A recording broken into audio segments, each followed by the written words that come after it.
There's a moment that almost every avoidant goes through after a breakup, that moment when they realize everything has changed. Not that you're upset, not that you're hurt, but that you're actually done. You could not care less if or when they ever came back, and you're no longer just sitting around pathetically waiting, phone in hand, for them to call or text. You're no longer chasing, you're no longer explaining, and you're certainly no longer begging or pleading for them to come back. And when an avoidant realizes that you are truly done, and you're not just doing it as a tactic to get them to come back, something very predictable happens in their mind. But it's not immediate, and it's not always in the way that you might expect it to be. But there is a pattern, and today in this video, I'm going to walk you through that pattern step by step. Because when your avoidant ex finally realizes that you are truly done, they almost always start doing some of these very same things. So let's talk about it.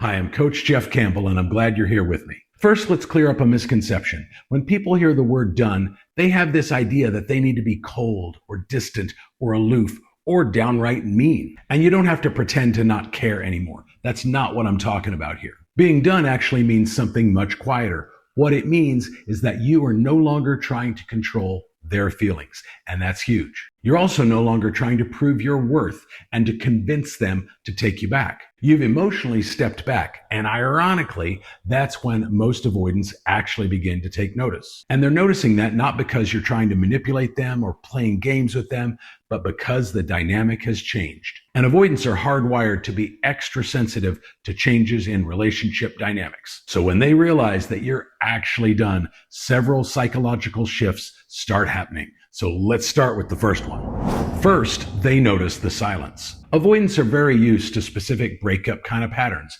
They dump you, usually because they saw you as needy, clingy, smothering, or controlling, and then they expected you to beg and plead a little bit before going into no contact. But they didn't think that you'd be able to stay that way for very long. So they assumed that after just a few days, or maybe a week or two at most, you'd be back to blowing up their phone and begging and pleading and acting desperate. And when you act that way, you confirm for them that their assumptions about the relationship dynamic are correct. But when you're truly done, something completely different happens. There's no pressure, there's no pursuing, and there's no convincing or pathetic behavior. There's no emotional escalation either. There's just space. Now, I know you probably did blow up their phone a little bit right after they dumped you. And then after watching content like mine, you wisely went into no contact.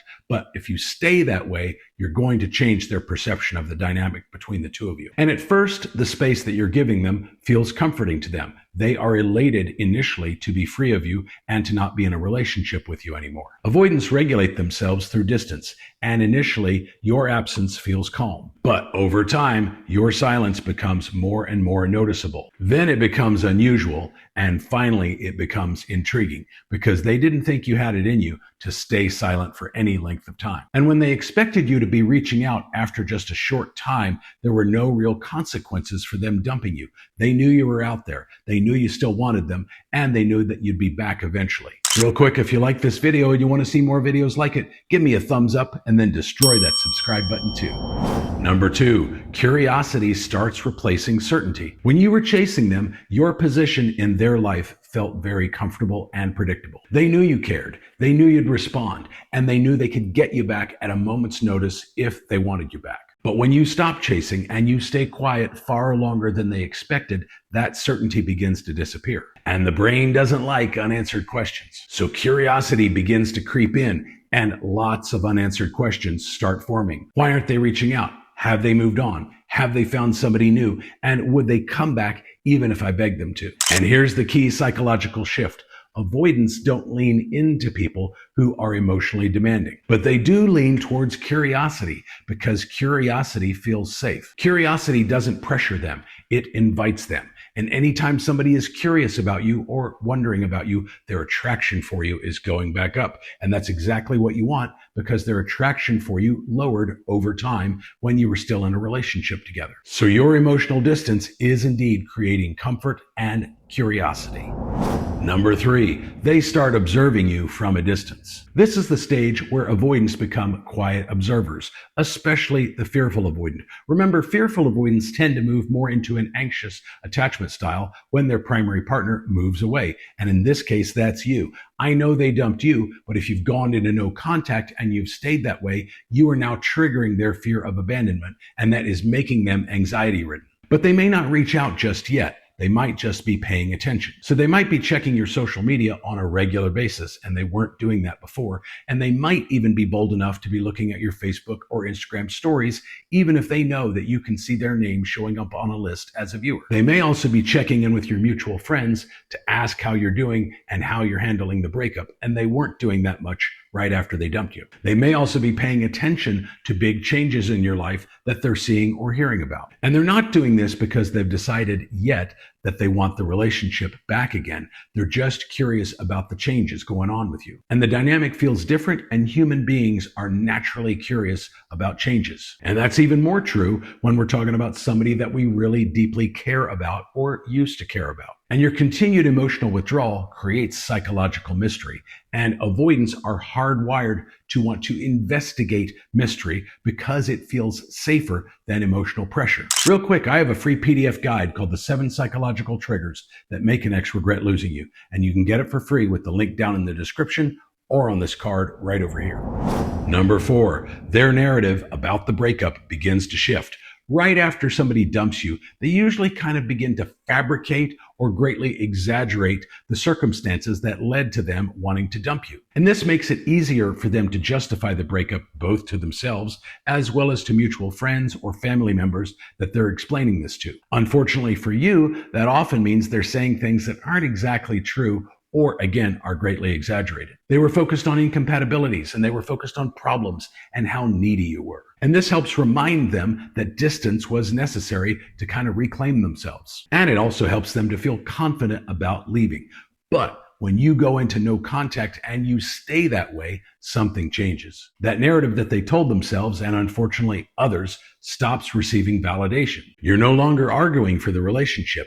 You're no longer begging them to come back. You're no longer reminding them of all the conflicts and the tension. And without that continued reinforcement of the narrative that they created, their brain starts to rewire things. Memories soften, details begin to shift, and eventually they begin to craft what is known as the Phantom Ex. This is where they kind of amplify all of your best qualities and conveniently forget about all of your worst ones, and they're left with this version of you that's not really rooted in reality, but since there is nothing coming from you right now, they have nothing else to add to the story, and they begin to obsess over this Phantom Ex version of you, and nobody that they're meeting, in case they are dating or trying to date, nobody else that they're meeting even comes close to measuring up to this version of you. And the relationship that they once shared with you begins to look very different than it did right at the end of the relationship and right after they dumped you. But this doesn't happen overnight, but it does happen far more often than most people realize.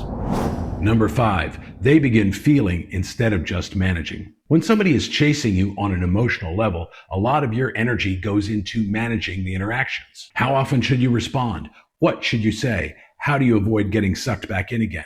How do you avoid leading them on? Avoidants obviously spend a lot of time and energy managing emotional closeness. But when you're done, there's nothing left for them to manage. And when their management of the situation disappears because there's nothing left to manage, that's when awareness begins to resurface. And when that happens, the feelings about you and the relationship that they have been suppressing this whole time begin to also resurface. Not dramatically though, and not all at once, but gradually they will come back. And they'll start remembering things about you that they loved, moments that felt meaningful, and the stability that you actually brought to the relationship. And those memories can land very differently in the mind of your avoidant ex when there's no pressure attached to them.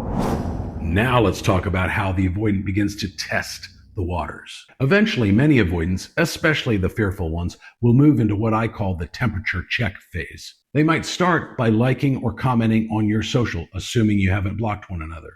Or they might just send a little breadcrumb kind of text. Something casual, something low risk, something that doesn't require anything significant from them on a deep emotional level. And in a second, I'll get into how to respond when you're seeing these things. But for a text, it might just be something like, hey, or what's up, or how have you been? But it's not going to be a grand gesture. They're never going to bare their soul and explain how they made a horrible mistake by dumping you and would you please take them back. They're never going to do that. For one, their ego would prevent them from doing that, but they also have a really strong fear of rejection at this point, that if they did bare their soul like that, you might just say no. So they're not going to jump into emotional vulnerability. They're just going to slowly test the waters and gradually over time begin to open up more and more. And of course, what they want to know is, does this feel calm? Does this feel safe? Do they still seem needy? And is the dynamic going to be different if we were to do something? And your technical response here matters less than your emotional state of mind. And that's because avoidants are very sensitive to tension and emotional bandwidth. And if the interaction feels relaxed and grounded, then they feel safer to continue to engage. And if it feels emotionally intense all over again, they're going to retreat, and it might be a while before they reach out again, if they do at all. Now let's talk about the moment that they realize that you are truly moving forward. And this is the stage that often surprises people. Eventually, the avoidant stops asking themselves, why did they stop chasing? And instead, they start asking themselves, what if they're actually moving on and don't want me anymore? And that realization can trigger something very powerful. Again, especially with the fearful avoidant, who is now a completely anxiety-ridden mess. And it's because for the first time ever since they dumped you, they now actually see themselves as potentially losing this relationship for real. They never really thought you were going to go away or move on. They thought you'd be out there waiting in the wings as long as they wanted you to wait, and all they had to do was snap their fingers and get you back. And now they're not so sure. And when your availability seems in question, your value dramatically increases in their eyes. And this doesn't guarantee reconciliation, but what it does do is it shows the avoidant for the very first time since they dumped you what this emotional connection meant to them.